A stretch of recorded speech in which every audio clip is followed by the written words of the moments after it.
मथां छा लिखी छा लिखां छा लिखी छा लिखां सिंध मुंहिंजी अमां दुनिया जा सिंधियो हिक मुठ थी सिंध बचायो सिंध मुंहिंजी अमां सूंह तुंहिंजी मथां छा लिखां सिंध जो क़ौमी आवाज़ radio voice of Sindh London.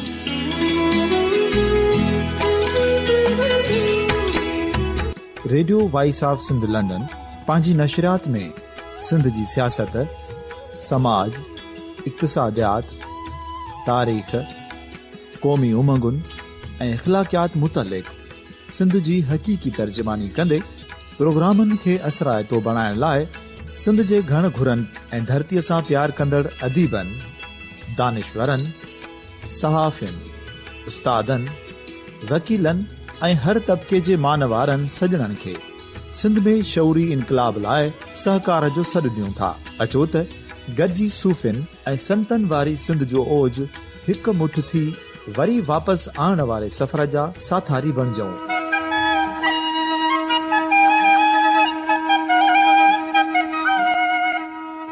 हिक नए सुबुह जी शुरूआत जो पड़ाॾो घर घर, ॻोठ ॻोठ ऐं शहर शहर ताईं पहुचायो। शाल सिंध आबाद ऐं खुशहाल थिए, सिंधी माण्हू सुखियो ऐं सताबो थिए।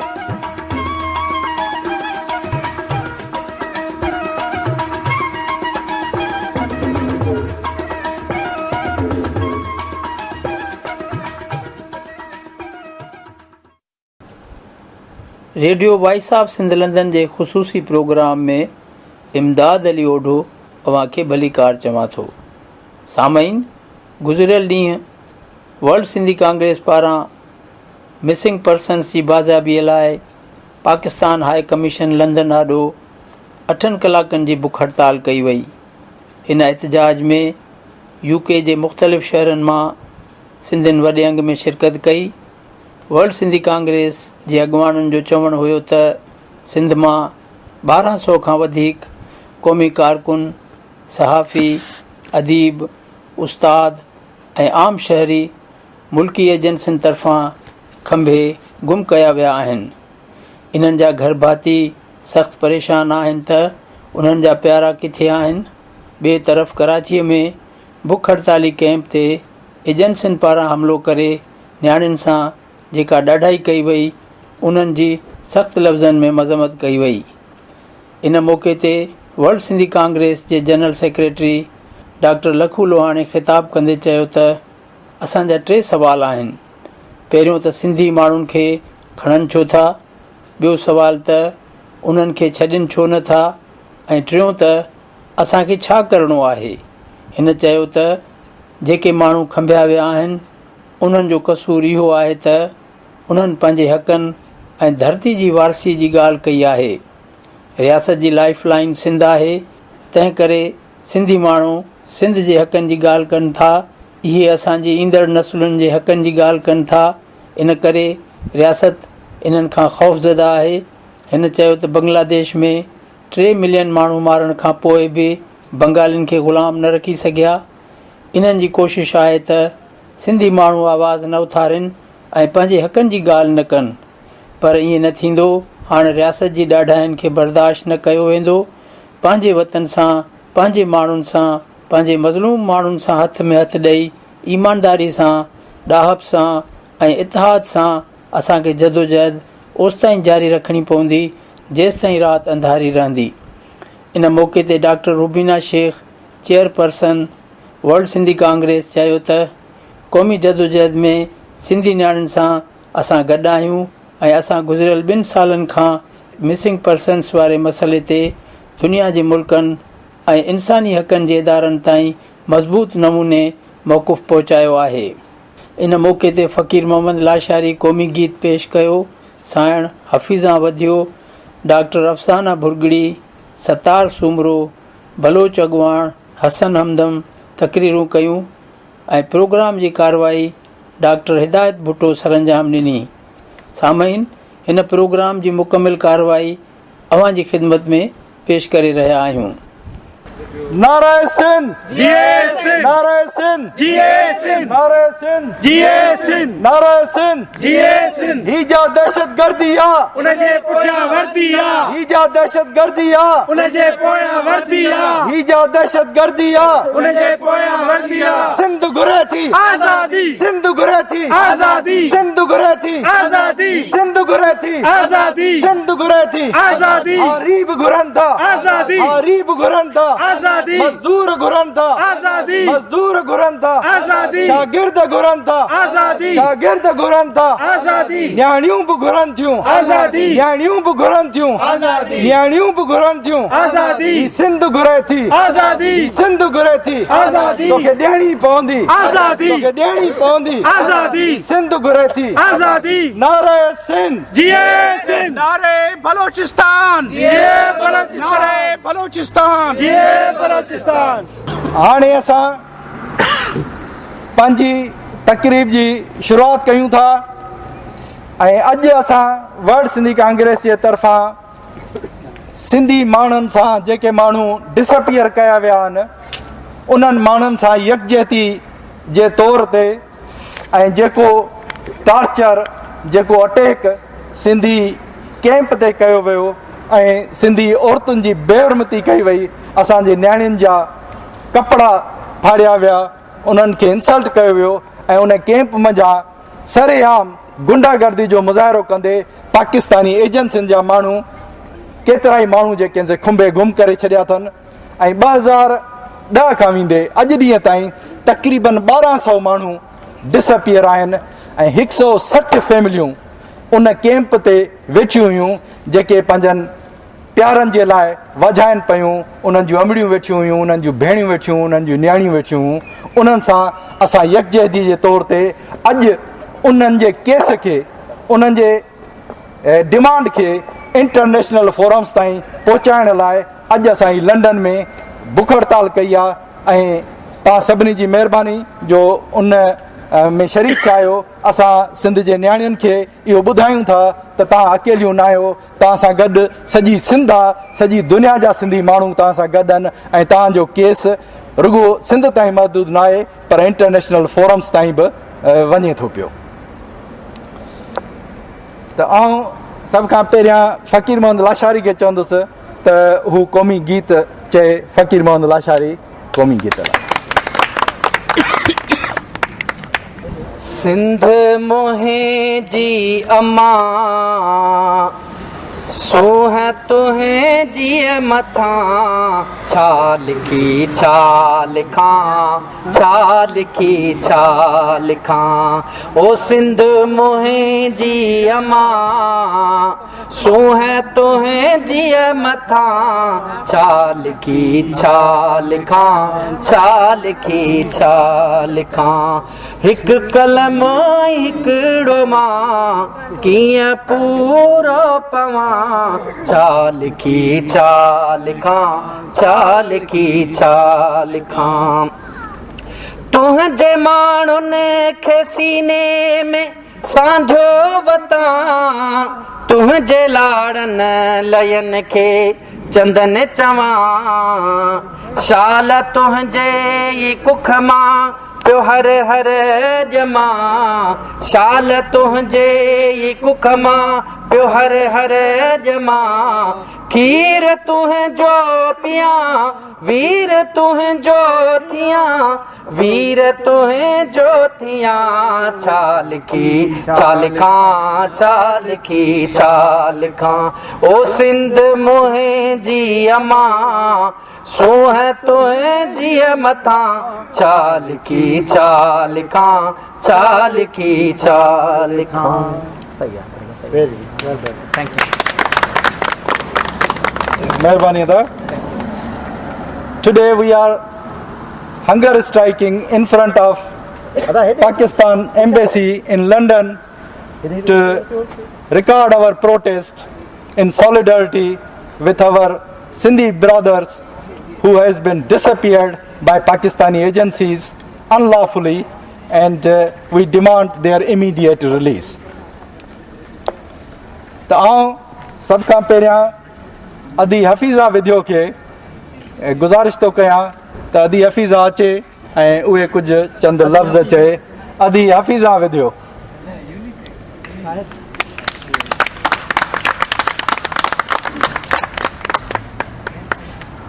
महिरबानी तव्हां सभिनी जी भाइरनि भेनरनि जी जेको पंहिंजो टाइम कढी करे अॼोकी हिन हंगर स्ट्राइक खे कामयाबु कयो। असां सभिनी सिंध में वेठल जेके भेनरूं सूरत लोहार ऐं उन सां गॾु जो साथियायूं आहिनि उन्हनि खे यकीन था ॾियारणु चाहियूं त असां तव्हां सां गॾु आहियूं ऐं हर जदोजहद में असां तव्हांजो साथ ॾींदासीं।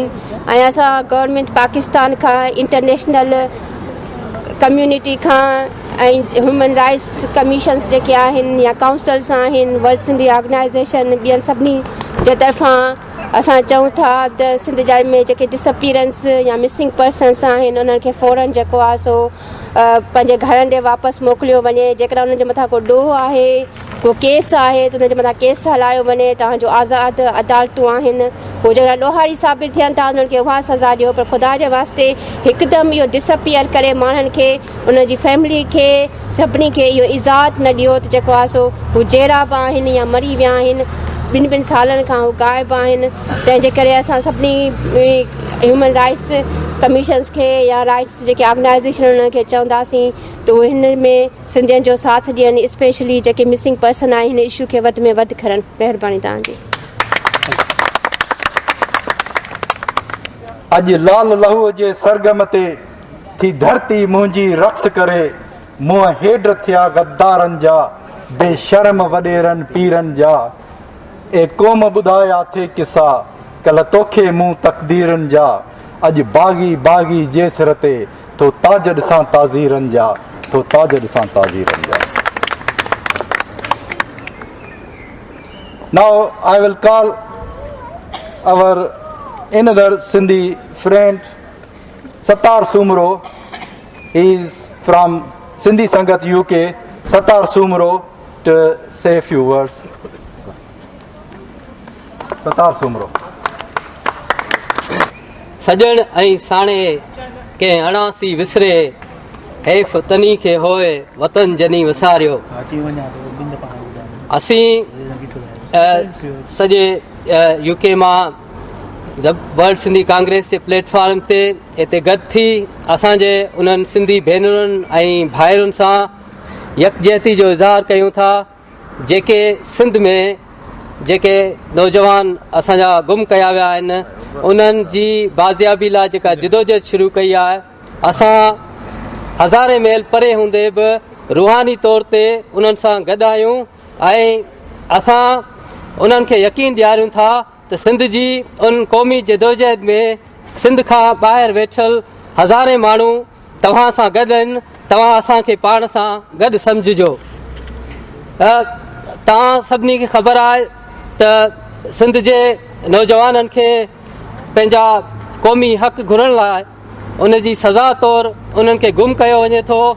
उन्हनि जा चिचड़े लाश रस्तनि ते उछलाया वञनि था। उन्हनि खे गाॾियुनि में जीअरो साड़ियो वञे थो जीअं सिंध में ख़ौफ़ पैदा करे सघिजे, जीअं सिंधी माण्हुनि खे दॿाए सघिजे।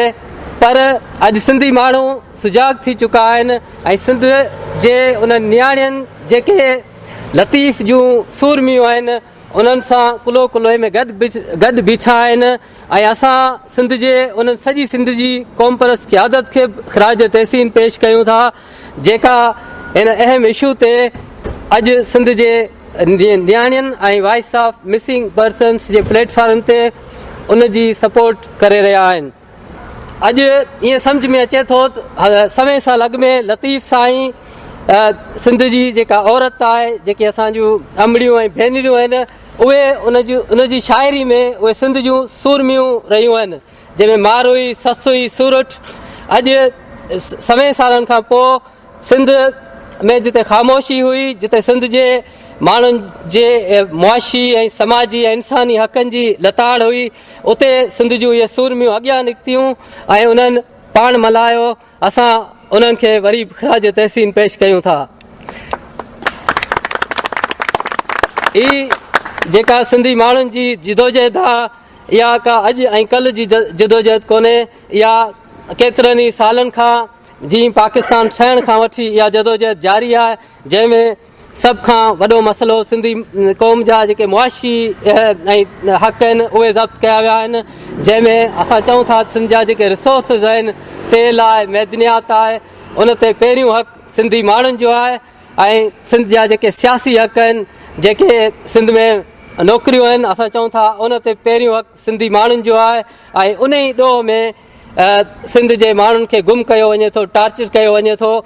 जेकॾहिं चओ असां तव्हां सम्झो था उन में के आज़ादी पसंद कारकुन बि आहिनि, त छा 2014 में जेका स्कॉटिश रेफरेंडम थियो हो उन में 45% माण्हुनि जेकॾहिं आज़ादी जे हक़ में वोट ॾिनो हो, छा उहे ॾोही आहिनि? छा उन्हनि खे बि हिते सज़ा मिलणु घुरिजे? इहो गैर आइनी, गैर अख़लाक़ी ऐं जेको क़दम आहे, जंहिंमें नौजवाननि खे या जेके सिंध जा सियासी कारकुन आहिनि, उन्हनि पुरअमन कारकुन आहिनि, उन्हनि खे घरनि मां खणी खयो वञे थो, उन्हनि जी फैमिलीज़ ते ॿारनि ते राति जी ऊंदाही में टार्चर कयो वञे थो। असां चऊं था इहो ज़ुल्म ऐं जबर जो सिलसिलो बंदि करियो। असां ते इल्ज़ाम हया वञनि था त असां हिन मुल्क जा दुश्मन आहियूं या असांखे दुश्मन सम्झियो वञे थो। असां चऊं था हिन मुल्क जा दुश्मन उहे आहिनि जिन MRD जी तहरीक में सिंधी माण्हुनि ते गोलियूं हलायूं। हिन मुल्क जा दुश्मन उहे आहिनि जिन असांजे सियासी कारकुननि खे 100 सालनि ताईं क़ैद रखियो। हिन मुल्क जा दुश्मन उहे आहिनि जिन नज़ीर अब्बासी खे सभ खां पहिरीं टार्चर सेलनि में शहीद करे छॾियो। हिन मुल्क जा दुश्मन उहे आहिनि जिन शहीद मक़सूद कुरैशी खे साड़े शहीद करे छॾियो। हिन मुल्क जा दुश्मन उहे आहिनि जिन शहीद मुज़फ़र भुट्टो जो चिचरियल लाश उछलायो। तव्हां पंहिंजे पाण ते पेरनि ते कुहाड़ हणी रहिया आहियो। तव्हां हिन मुल्क जे टोड़ण जा ज़िम्मेवार तव्हां आहियो। बांग्लादेश ते जेको ज़ुल्म कयो, जेको तारीख़ी ज़ुल्म कयो, उनखे जेको पाकिस्तान खां धार कयो, उन जा ज़िम्मेवार तव्हां आहियो। इन करे असां सिंधी माण्हुनि खे अपील था करियूं त महिरबानी करे पंहिंजे हक़नि लाइ जदोजहद लाइ सिंध जा हारी मज़दूर सभु जेके सियासी तंज़ीमूं आहिनि सभु हिकु थी वञो, जीअं असां इन्हनि खां पंहिंजा हक़ वठी सघूं। ऐं असांजा जेके पार्लियामेंट में वेठल जेके वॾेरा आहिनि, जागीरदार आहिनि, जेके सिंध जे मसइलनि ते आवाज़ नथा उथारियनि, जेके ख़ामोश आहिनि, असां चऊं था उन्हनि खे ताज पाराइण, हार पाराइण जे बदिरां हार पाराइण बंदि करियो। हाणे उहे सिंध जो जेके वसीला आहिनि उहे उन्हनि खे लुटे रहिया आहिनि करप्शन जे वसीले ऐं धारियुनि जी दलाली करे। लतीफ़ साईं जो शेर पढ़ी पंहिंजी तक़रीर जो इख़्तिमाम कंदुसि। साईं मसदाई करी मथे सिंध सुकार, दोस्त मिठा दिलदार, आलम सभु आबाद करी।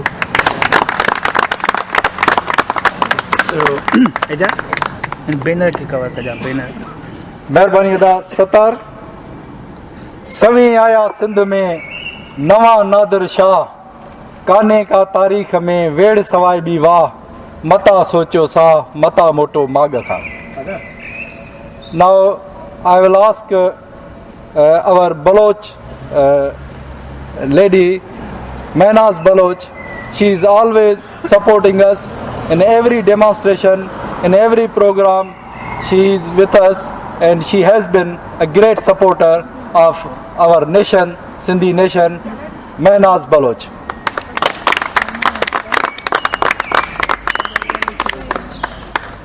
I condemn Pakistani government and the agencies and traitors that they have hand of our disappearing Baluch and Sindhi political activists and those people who are fighting for the freedom of Sindh and Baluchistan. Also, my message toward superpower who are supporting Pakistan government, Pakistan military, especially Saudi Arabian, which is all military bases of Pakistan is there. They are trained there to kill Baluch nation, to kill Sindhi nations, who are talking about the freedom of Baluchistan, freedom of Sindh. We are occupied countries. And also I ask the world that they stop the China, who is also involved with killing of Baloch nations and Sindhi nations for their investment in those occupied countries. So before those terrorists and before their new colonizers of China, by help of Pakistan around the world, they have to stop it. And they have to raise the wars. There is a silent war going on in Balochistan and Sindh. There is a silent genociding. There is a silent rapes that they've done with the nation of Bangladesh. They have to open their eyes and they have to break the silence. And I am here today. I show my solidarity with the Sindh brother and sister that they are struggling exactly same as the Baloch nation do. Thank you very much for having me here. Thank you, Adi Mehnaz. Chab chavi ma marno naya ves mataye varno aya tum chane sar jo kuj chahi mukha ag me varno ahi na nae sa ves badal sa tunji munji jang azal kha jari ahe jari randi jari ahe jari randi. Now I will ask our friend Dr. Afsana Bhurgadi. She is a great supporter and she is with us today. We are fortunate. Afsana Bhurgadi to say a few words.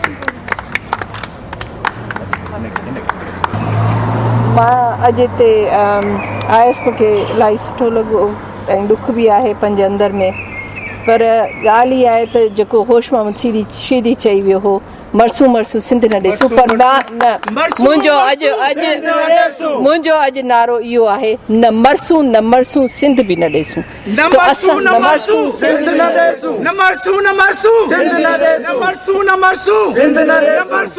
सिंधियुनि खे मारण एॾो सवलो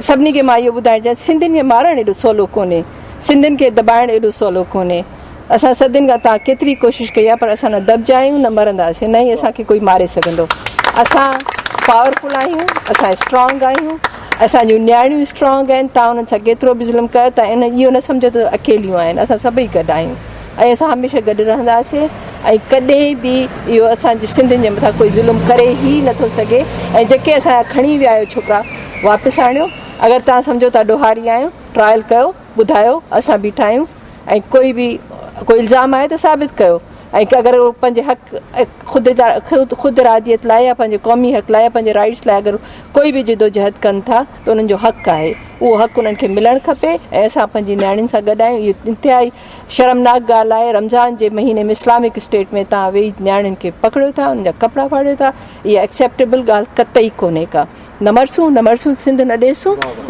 मरसूं सिंध न ॾेसूं न मरसूं सिंध न ॾेसूं न मरसूं सिंध न ॾेसूं जारी आहे जारी रहंदी जंग असांजी जारी आहे जारी रहंदी जंग असांजी जारी आहे जारी रहंदी जंग असांजी जारी रहंदी जैसी रात अंधारी रहंदी जंग असांजी जारी रहंदी जैसी रात अंधारी रहंदी जंग असांजी जारी रहंदी जैसी रात अंधारी रहंदी जंग असांजी जारी रहंदी release missing person release missing person release missing person release missing person release missing person release missing person ये जो दहशतगर्दी है उसके पीछे वर्दी है ये जो दहशतगर्दी है उसके पीछे वर्दी है हीजा गुंडागर्दिया उसके पीछे वर्दिया हीजा दहशतगर्दिया उनजे पोया वर्दिया हीजा दहशतगर्दिया उनजे पोया वर्दिया सिंध घुरे थी आजादी ही सिंध घुरे थी आजादी सिंध घुरे थी आजादी गरीब घुरन था आजादी मजदूर घुरन था आजादी शागिर्द घुरन था आजादी न्याणियूं बि घुरन थियूं आजादी तोखे ॾियणी पवंदी आजादी तोखे ॾियणी पवंदी आजादी ही सिंध घुरे थी आजादी सिंध घुरे थी आजादी वोए कंदी वत मता वोए विसारी रिंदन मथा रत हार त पसी होत खे Now I will ask our another Baloch friend who is with us today, and he belongs from Baloch Human Rights Council, Dr. Hassan Hamdam. Hassan Hamdam, please say a few words. Hassan Hamdam from Baloch Human Rights Council.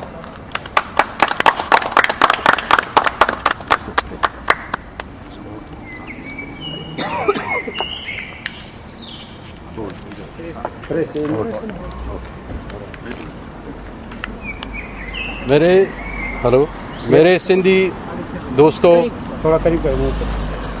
मेरे सिंधी अजीज़ दोस्तों और मेरे बलूच अजीज़ों, ये बहुत गमगीन बात है, बहुत सैड है टुडे कि हम यहाँ बैठे हैं, भूख हड़ताल कर रहे हैं। भूख हड़ताल इसलिए नहीं कर रहे हैं कि हमारे साथ कुछ मामूली जुल्म हुई है एक मुल्क में। हम इस सदी में जहाँ पर लोगों के लिए एजुकेशन, तालीम, food, health as a human rights guarantee ये नए दौर में लोगों को मिल रही है। दुनिया में स्टेट, कंट्रीज़ ये प्रोवाइड करते हैं, लोगों की लाइफ की जिम्मेदारी लेते हैं, उनकी प्रोटेक्शन की जिम्मेदारी उन पर होती है।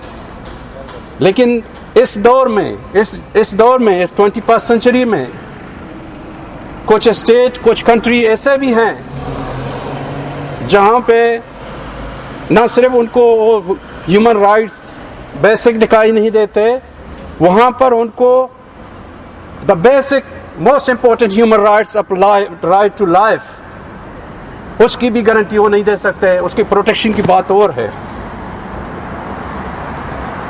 ना सिर्फ उसकी गारंटी नहीं देते बल्कि वो इस राइट को छीनने के लिए हमारे बच्चों को सिंध में, हमारे बहनों को, हमारे दोस्तों को, स्टूडेंट्स को, सियासी एक्टिविस्ट को उठा के ले जा रहे हैं, उनको मार रहे हैं और उनकी लाशें फेंकते जा रहे हैं। ये शेम की बात है कि हम कहते हैं कि ये एक जदीद स्टेट है पाकिस्तान, वहाँ पर सारे इंस्टीट्यूशन काम कर रहे हैं, सारे लोगों की ज़िंदगी का एहतराम है, एजुकेशन की बात हो रही है, इनकलाब की बात हो रही है। लेकिन यहाँ हम यह बात आपको बता दें कि हाँ ये बात है तो अपनी जगह, हमें अपना सांस लेने का जो है हक वो भी हमसे छीना जा रहा है। हमारे बलूचिस्तान में यही सूरत हाल है, बच्चों को उठा के उनको कत्ल किया जाता है, उनकी लाशें फेंक दी जाती हैं। ये कोई और चोर और डकैत नहीं करते, ये हमारे स्टेट के वो लोग हैं जो उनकी जिम्मेदारी ये होती है कि ये लोगों की प्रोटेक्शन करें, उनकी ज़िंदगी की गारंटी दे दें, उनको मुसीबत से बचाएं।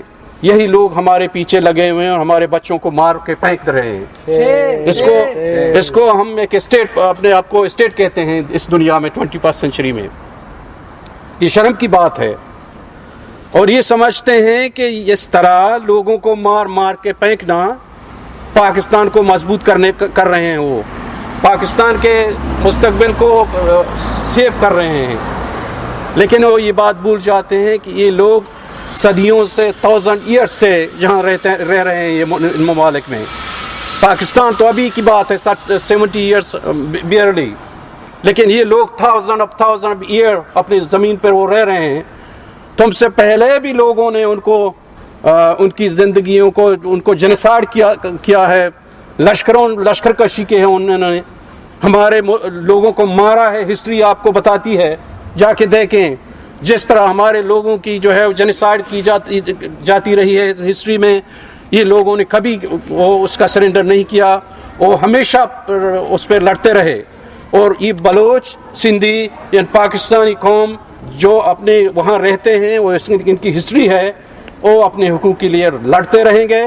आप जितना लोग मारेंगे उतनी आप नफरत आपको मिलेगी, उतनी मुसीबत आप उठाएंगे, लेकिन ये लोग चुप नहीं रहेंगे। ये अपना हक मांगते रहेंगे और ये उनका राइट है कि हक मांगते रहें। मैं ज़्यादा बात नहीं करना चाहता इस मौके पर। मैं सिर्फ यही कहना चाहता हूँ कि सिंधी भाइयों, हम और आप और सारे वो पाकिस्तान में रहने वाले जो अपने हुकूक की बात कर रहे हैं, वो एक ही कश्ती में सवार हैं। हमारी मुसीबतें एक ही हैं, हमारे सारे गम एक ही हैं। हमें सबको मिलकर इस वहशाना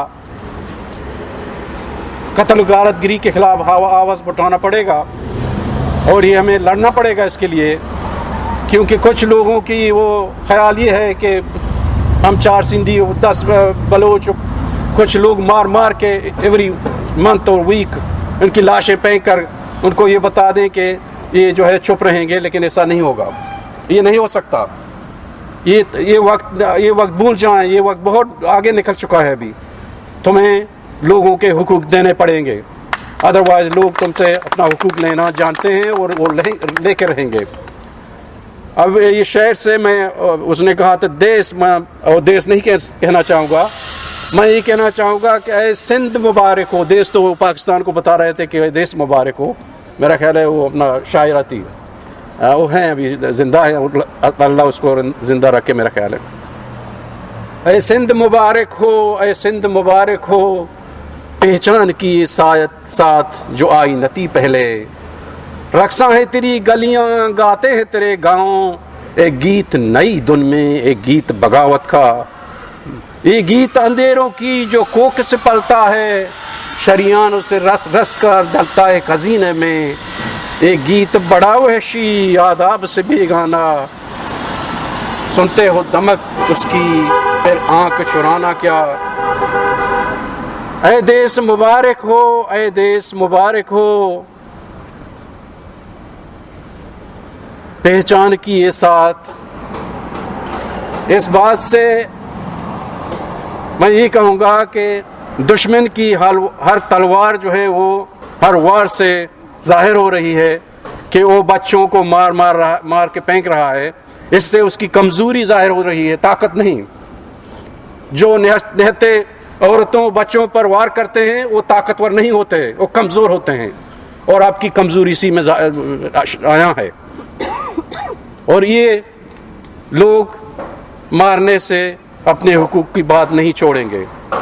मेरे सिंधी भाइयों, अपनी आवाज़ को हमेशा एक साथ मिला के रखेंगे और जहाँ तक हम अपनी मंजिल तक नहीं पहुँचेंगे। शुक्रिया आप सबका, थैंक यू।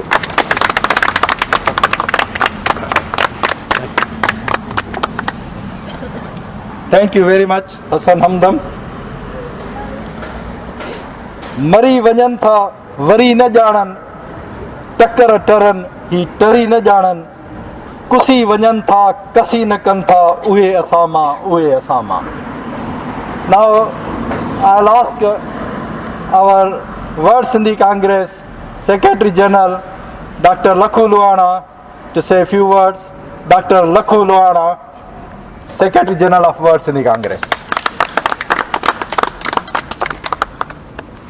सबका पहिरियां ई असीं थोराइता आहियूं पंहिंजनि सभिनी भाइरनि भेणुनि दोस्तनि साथियुनि बलोच दोस्तनि जिन अॼु हिन वक़्त ताईं 6 कलाक हिन खुले आसमान हेठि अची साथ ॾिनो आहे। 3 सुवाल आहिनि। पहिरियों सुवाल त आख़िर इहो माण्हू खणनि छो था। ॿियो सुवाल हीअ आहे त आख़िर हिननि माण्हुनि खे छॾनि छो नथा, गुम छो कयो वेठा आहिनि। ऐं टियों सुवाल आहे त असांखे छा करणु खपे। सभु माण्हू जेके खया विया आहिनि राति जे रहज़ननि जे हथां, उहे सभु उहे माण्हू जेके पंहिंजे वतन जे आज पे, पंहिंजे वतन जे हक़नि, पंहिंजनि माण्हुनि जे जियापे, पंहिंजे धरतीअ ते पंहिंजे हक़ जी ॻाल्हि कनि था। इहो हुनजो ॾोह आहे। ऐं छाकाणि त हीअ फाशिस्ट रियासत जो सॼो दारो मदार जेका लाइफ लाइन आहे उहा सिंध आहे। जीअं जॾहिं माण्हू कोई बीमार हूंदो आहे, जेको अधरंगो थींदो आहे, उनखे हवा जे हल्के झूटे खां बि जेको सो महफ़ूज़ रखणो पवंदो आहे, न त किरी पवंदो। पाकिस्तान उहा पैरालाइज़्ड रियासत आहे जंहिंखे इन्हनि माण्हुनि जो जेको आवाज़ आहे उन आवाज़ खां बि डपु आहे। ऐं उन जे करे उहे माण्हू राति जे उन्हनि राज़ननि जे हथां उहे गुम कया विया आहिनि। तंहिंजे करे हू जेका हक़नि जी ॻाल्हि कनि था उहा रुॻो पंहिंजी नथा कनि, उहा असां सभिनी जे हक़नि जी ॻाल्हि था कनि। रुॻो असांजे हिन नसुल जी ॻाल्हि नथा कनि, असांजे ईंदड़ नसुलनि जी ॻाल्हि था कनि। रुॻो असांजे ईंदड़ नसुलनि जी ॻाल्हि नथा कनि, इहा असांजी तारीख़ जी जेको कंटिन्यूटी आहे उन तारीख़ जी कंटिन्यूटी जी ॻाल्हि था कनि। मिसाल तौरु असां वटि ज़मीनूं थींदियूं आहिनि, दंग थींदा आहिनि, बाबा हे ज़मीन मुंहिंजे अबे ॾाॾे जी हुई, हे मुंहिंजे ॾाॾे जी ज़मीन हुई, उन करे ज़मीन मुंहिंजी आहे, उहा ज़मीन मूंखे पंहिंजे पोयनि नस्ल खे ॾियणी आहे। त रुॻो ईंदड़ नस्ल अॼु जी असांजी ॻाल्हि नथा कनि, असांजी जियापे जी ॻाल्हि नथा कनि। सिंधी माण्हू मरे थो, सिंधी माण्हू सिलो जेनोसाइड जो शिकार आहे, रुॻो अॼु जी ॻाल्हि नथा कनि, असांजे ईंदड़ नसुल जी ॻाल्हि था कनि, असांजी तारीख़ जूं वागूं पंहिंजे हथनि में वठण जी ॻाल्हि था कनि। ऐं हीअ जेका पैरालाइज़्ड रियासत आहे उनखे इहो हवा जो झोंको बि मंज़ूर न आहे। छॾनि छो नथा? छॾनि इन करे नथा छाकाणि त जेकॾहिं हू सम्झनि था त जेकॾहिं इहा हवा हली पई, हुननि तारीख़ में ॾिठो आहे त माण्हू जॾहिं उथनि था त पोइ हुनजे दुनिया में मिसाल तौरु बांग्लादेश में उन्हनि 30 लख माण्हू मारिया, पोइ छा रोके सघिया? सोवियत यूनियन एॾी वॾी सुल्तनत एम्पायर हुई जंहिं वटि दुनिया जा वधि में वधि न्यूक्लियर हथियार आहे। जॾहिं माण्हू उथनि था त दुनिया जी हर शइ जेका आहे सा कख कुन वांगुरु लुड़ी थी वञे। हू चाहिनि था त सिंध जे माण्हुनि में उहो डरु, उहो डपु हुजे जो हिकिड़ा ॾिसनि त अंदरि पिया आहिनि, ऐं तंहिंजे करे उन डर में ऐं हिकिड़ो पीरियड में उहो कामयाब बि थिया, जो सिंध में हिकिड़ी ख़ामोशी छाइजी वई। माण्हू चयो अल अमान, छा त सूरत हाल आहे। हे हेॾा सारा नौजवान, उन्हनि जूं अमड़ियूं, उन्हनि जूं भेनरियूं, उन्हनि जा ॿार मासूम तकलीफ़, जिन जो सिंधीअ में चइबो आहे जिते बाहि बरे सां जाइ जले, उन्हनि माण्हुनि जिन उहो पेन जंहिंमां गुज़रनि था, ही छा आहे, सिंध खे छा थियो आहे, कंहिंजी नज़र लॻी आहे। हुननि कोशिशि कई त सिंधी जेका क़ौमी तहरीक आहे उनखे माठो कजे ऐं ख़तमु कजे। पर कॾहिं कॾहिं हीअं थींदो आहे, चिणग जेका हूंदी आहे उहा कॾहिं कॾहिं एशिज़ में दॿिजी वेंदी आहे, पोइ जॾहिं फूक ॾिबी आहे त उहो बाहि थी भड़को थी उथंदी आहे। तंहिंजे करे हीअ कोशिशि था कनि त सिंध में का बि ॻाल्हि ॿोल न थिए, को बि आवाज़ न उथारिजे। पर सिंध जा माण्हू वरी वरी पंहिंजे जियापे लाइ, पंहिंजे आजपे लाइ, पंहिंजे वतन लाइ, पंहिंजे इज़त लाइ, पंहिंजे नंगनि लाइ, पंहिंजे नामूस लाइ, पंहिंजी भेणुनि लाइ, पंहिंजी धीअनि लाइ उथी था बीहनि। मता ईअं सम्झो मुआ मोर सारा अञा रज मां रड़ अचे थी, अञा रज मां रड़ अचे थी। मता ईअं सम्झो मुआ मोर सारा, असीं जहिड़ा आहियूं, मुआ न आहियूं। सिंधी जहिड़ी क़ौम आहे, वक़्ती तौर ते तव्हां ख़ामोश कराए सघो त तव्हां असांखे मारे नथा सघो। ही त उहे असांखे त ख़बर कान हुई। हे जेके हाणे जेके इंकशाफ था थियनि, जेको क्रॉनिकल्स ऑफ स्पाई त पढ़ी ॾिसो, छा त मॉरली बैंकरप्ट माण्हू आहिनि, टके जा माण्हू बि कोन्हनि के, जेके थुकूं चटनि था, जेके वॾियूं ॻाल्हियूं कनि था असांजे मथां, जेको सो इल्ज़ाम था आणनि। हिते हे इल्ज़ाम, हे जेको एजेंट्स आहिनि, हीअं उहो टके जा माण्हू, उहो हाणे पधरो थियो आहे, पाण था लिखनि, पाण हथ सां $50,000 कहिड़ी वॾी ॻाल्हि आहे, $5 मिलियन, उन 5 मिलियन ते हथ सां ओसामा बिन लादन कढी नथो। इहा त ख़बर असांखे हाणे पई आहे। अलाए अहिड़ा हज़ारे आहिनि मॉरली मेंटली बैंकरप्ट आहिनि ऐं कमज़ोर आहिनि, उहे इन नंढनि आवाज़नि खां डिॼनि था। सिंध जागी पई आहे। असांजो फ़र्ज़ु ई थो थिए त हिन सॼी तकलीफ़ सूरत हाल में पंहिंजनि भेणुनि सां, पंहिंजनि भाइरनि सां, पंहिंजे वतन सां, पंहिंजनि साथियुनि सां, पंहिंजी जिदोजहद सां गॾु बियूं आवाज़।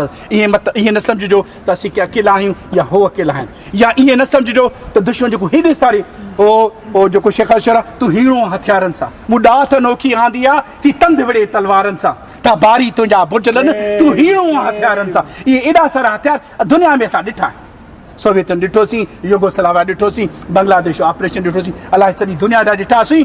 इहे हीणा आहिनि, इहे रुॻो ॾिसण में इहे आहिनि, इहे मॉरली बैंकरप्ट आहिनि।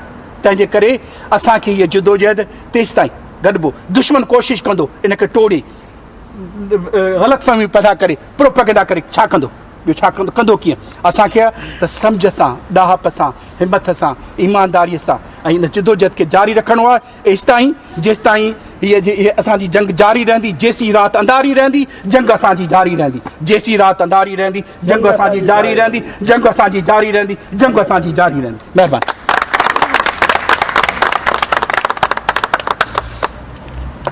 जैसी रात अंधारी रहंदी जंग असांजी जारी रहंदी जैसी रात अंधारी रहंदी जंग असांजी जारी रहंदी जारी आहे जारी रहंदी जंग असांजी जारी रहंदी जारी आहे जारी रहंदी जंग असांजी जारी रहंदी release release missing person release release missing person release release missing person release release missing person release release missing person release release missing person ही सिंध घुरे थी आज़ादी ही सिंध घुरे थी आज़ादी ही सिंध घुरे थी आज़ादी ही सिंध घुरे थी आज़ादी यानियों बि घुरनि थियूं आज़ादी यानियों बि घुरनि थियूं आज़ादी हारी बि घुरनि था आज़ादी मज़दूर घुरनि था आज़ादी शागिर्द घुरनि था आज़ादी तोखे ॾियणी पवंदी आज़ादी तोखे ॾियणी पवंदी आज़ादी नारे नारे नारे सिंध जिए जिए जिए सिंध नारे बलोचिस्तान नारे बलोचिस्तान जिए बलोचिस्तान नारे बलोचिस्तान जिए बलोचिस्तान नारे बलोचिस्तान जिए बलोचिस्तान नारे सिंध जिए सिंध लतीफ़ साईं जो शेर आहे त जितां घिड़नि उतां वाट घेड़ पुछनि कूड़ियूं जनी खे सिक साड़ जी से घेड़ न पुछनि घाट जनी इश्क उसाट तनी नदी नाह निगाह में Now I'll ask our chairperson Dr. Rubina Sheikh to say a few words at the end and say a few words of thanks. Rubina Sheikh, chairperson of World Sindhi Congress.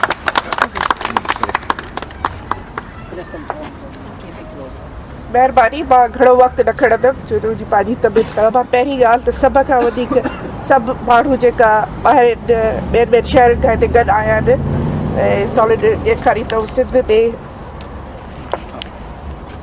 Sindh में असांजी न्याणियुनि सां ऐं जेके बि असांजा खबियल माण्हू आहिनि उन्हनि जे करे पर पहिरां सभु हिन वक़्तु असां हिन ॻाल्हि खे फोकस कयूं त हिन वक़्तु असांजा 1200 खां वधीक माण्हू गुम आहिनि ऐं गुज़िरियल साल खां 170 माण्हू असांखे इन्हनि 170 माण्हू एटलीस्ट हिकु करे आहिस्ते आहिस्ते करे कढिणो आहे ऐं असां तव्हां खां कमिटमेंट था करूं साथ था घुरूं इन सॼी जदोजहद में असां गुज़िरियल 2 सालनि खां WSC वर्ल्ड सिंधी कांग्रेस मुख़्तलिफ़ प्लेटफॉर्म तां ऐं सिंध मां बि इन ॻाल्हि लाइ जाकोड़ कंदी रही आहे पर असांखे जेतिरी सपोर्ट मिलंदी हितां कम्यूनिटी मां असां ओतिरो इन शइ ते वधीक कमु करे सघंदासीं असांखे हिकु हिकु माण्हू कढिणो आहे आहिस्ते आहिस्ते पोइ उन्हनि जो ॾोह आहे या छा बि आहे उनजी कोर्ट केस आहे अपील सां पर उन्हनि खे वापसि अचिणो आहे सो आउं तव्हां खां प्लेज थी घुरां हिन वक़्तु पोइ वधीक का ॻाल्हि न करे सघंदमि पर इन खां प्लेज थी घुरां सभु साथियुनि खां दोस्तनि खां त इन मामले में असां सां गॾु बीहनि इहो अहिड़ो मामिलो आहे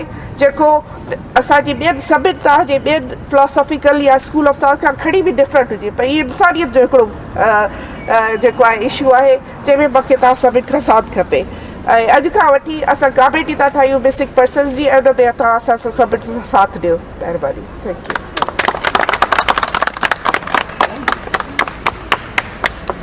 Thank you, Rubina Sheikh. Now I will say thank you, all of you, to come here and show solidarity.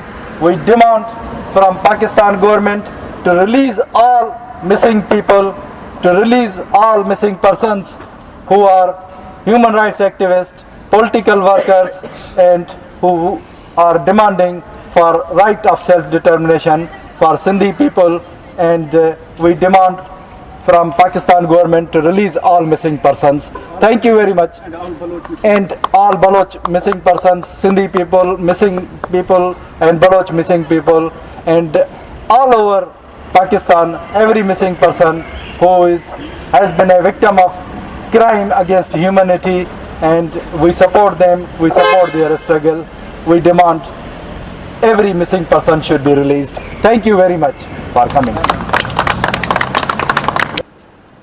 सामाइन गुज़िरियल ॾींहुं वर्ल्ड सिंधी कांग्रेस पारां मिसिंग पर्सन्स जी बाज़ियाबीअ लाइ पाकिस्तान हाई कमीशन आॾो 8 कलाकनि जी बुख हड़ताल कई वई।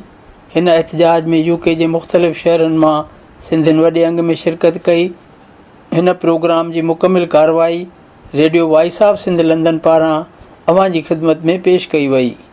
प्रोग्राम जी पुॼाणीअ ते पंहिंजे मेज़बान इमदाद अली ओढो खे इजाज़त ॾींदा शाल सिंध आबाद ऐं ख़ुशहाल थिए, सिंधी माण्हू सुखियो ऐं सताबो थिए।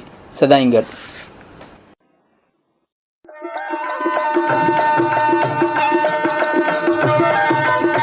दुनिया जो पहिरियों Sindhi web radio radio voice of Sindh London पंहिंजी नशरियात में सिंधी कम्युनिटीअ जो क़ौमी, समाजी ऐं सक़ाफ़ती तर्जुमान जी हैसियत में कमु करे रहियो आहे। मुख़्तलिफ़ प्रोग्राम ऐं लोक मौसीक़ी वसीले दुनिया जे सिंधियुनि खे हिकु लड़ीअ में पोइण जी कोशिश करे रहियो आहे। Radio voice of Sindh London खे सिंधी वॾे अंग में ॿुधी रहिया आहिनि।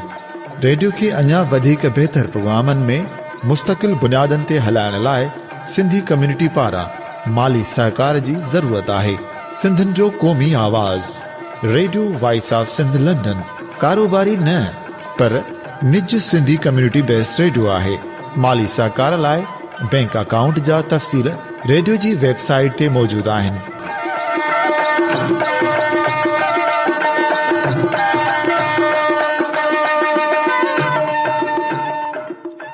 अवां जी समातुनि ताईं radio voice of Sindh London